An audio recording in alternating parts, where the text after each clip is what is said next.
Heera hook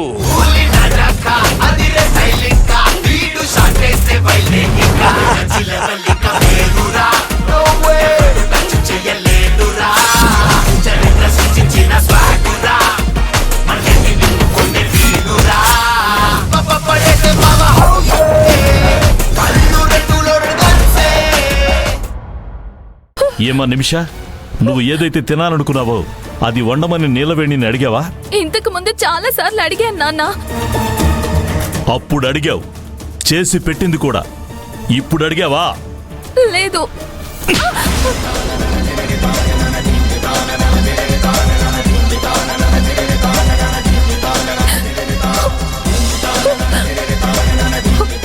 ఏంటండి మీరు పని వాళ్ళ ముందు అమ్మాయిని కొట్టారు? ఆ బుద్ధి నీకుందా? అదే పని వాళ్ళ ముందు ఇంటి కోడల్ని కొట్టావు.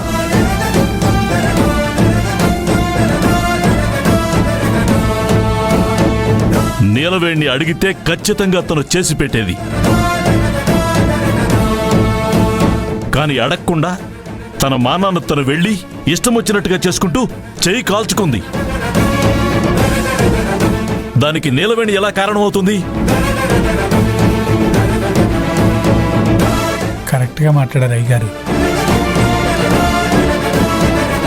మీ అమ్మగారు చేసిన దానికి నన్ను క్షమించమ్మా.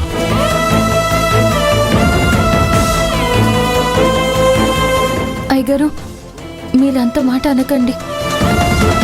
అమ్మగారు కొట్టినందుకు నాకు బాధ లేదు, కానీ ఆ అమ్మాయి గారు కాల్చుకోవడానికి కారణం నేను కాను. మీరు నన్ను అప్పుడే అడిగుంటే మీ చెయ్యి కాలేదే కాదమ్మాయి గారు. ఎందుకు ఇలా చేశారు? నువ్వేమి తన గురించి ఆలోచించకమ్మా. పళ్ళు కొరుక్కోవడం, ఒళ్ళు కాల్చుకోవడం వాళ్ళకి అలవాటే.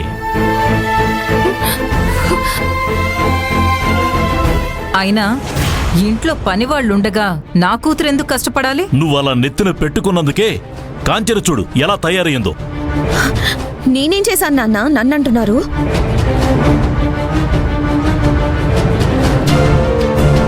మరింకేం చేయాలమ్మా? పొద్దున్నే లేస్తావు, రెడీ అవుతావు, కాఫీ తాగుతావు, లంచ్ టైం ఎప్పుడెప్పుడు అవుతుందా అని చూస్తావు, తింటావు, సాయంత్రం స్నాక్స్ ఏంటా అని అడుగుతావు, కానిచ్చేస్తావు. నైట్ 11 వరకు టీవీ పెట్టుకుని టైం పాస్ చేస్తావు. మళ్ళీ తెల్లారుతుంది. ఇదే కదా మీ దినచర్య.